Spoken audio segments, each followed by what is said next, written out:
प्रिय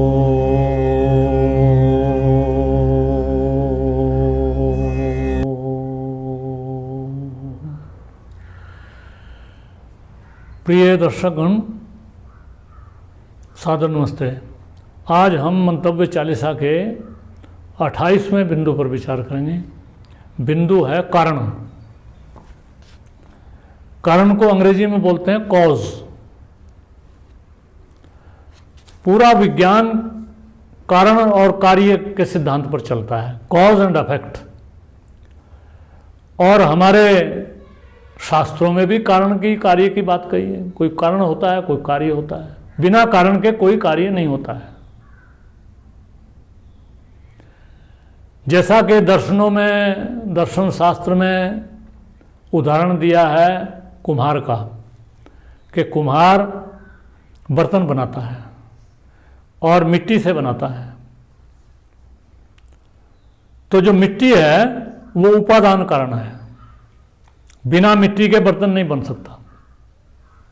इसको उपादान कारण, अंग्रेजी में इसको मटेरियल कॉज बोलते हैं। मटेरियल कॉज, बिना मटेरियल के तो नहीं बन सकता। कोई महिला, कोई पाचक रोटी बनाता है तो बिना आटे के तो नहीं बनता, वो तो चाहिए। तो कुम्हार बर्तन बनाता है तो मिट्टी उपादान कारण है और कुम्हार निमित्त कारण है, एफिशिएंट कॉज। बिना उपादान कारण के, बिना निमित्त कारण के भी बर्तन नहीं बन सकते, कोई चीज़ नहीं बन सकती। इसलिए इसको एफिशिएंट कॉज कहते हैं कुम्हार को। और कुछ साधारण कारण हैं, जैसे कि चकड़ा, बेलन वगैरह उसके होते हैं, जो यंत्र होते हैं जिससे वो घुमा करके बर्तन को बनाता है। 3 प्रकार से ये कारण है। अब इसको परमात्मा की सृष्टि पर घटाएं हम, तो परमात्मा तो निमित्त कारण है और ये जो प्रकृति है ये उपादान कारण है। ये प्रकृति पहले अव्यक्त थी, ये दिखाई नहीं पड़ रही थी, अपने कारण में लीन हो गई थी ये। और जब परमात्मा निमित्त बनकर के इसकी साम्यावस्था को भंग करता है तपस्या के द्वारा, तो ये सत्व रजतम तम जो तीनों गुण हैं, साम्यावस्था इनकी भंग हो जाती है और नाना रूप की ये सृष्टि बन जाती है। ये बन करके इसमें परमात्मा निमित्त कारण है। जो प्रकृति पहले अव्यक्त थी अब व्यक्त हो गई है, वो इसका उपादान कारण है। आगे फिर जो जीवात्माएं हैं ये अपने अपने शरीर को ग्रहण करती हैं और ये उसकी सहायता से शरीर आत्मा की आगे बढ़ता है, अपना रूप धारण करता है। तो आत्मा इसमें साधारण कारण हो गई।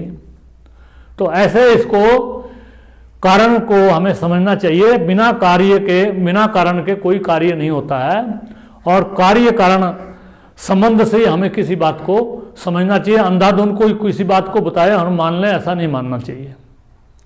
बिना कारण के कोई कार्य नहीं होता है और ये कारण 3 प्रकार के हैं। बिना तीनों कारणों के संयोग हुए कोई चीज़ बन नहीं सकती है। इनमें से एक भी नहीं है तो नहीं बनेगी। यदि परमात्मा नहीं है तो आत्मा किसी शरीर में जा नहीं सकती और आत्मा नहीं है तो शरीर का आगे बढ़ नहीं सकता है। और ये 5 महातत्व नहीं है, मिट्टी, पानी आदि,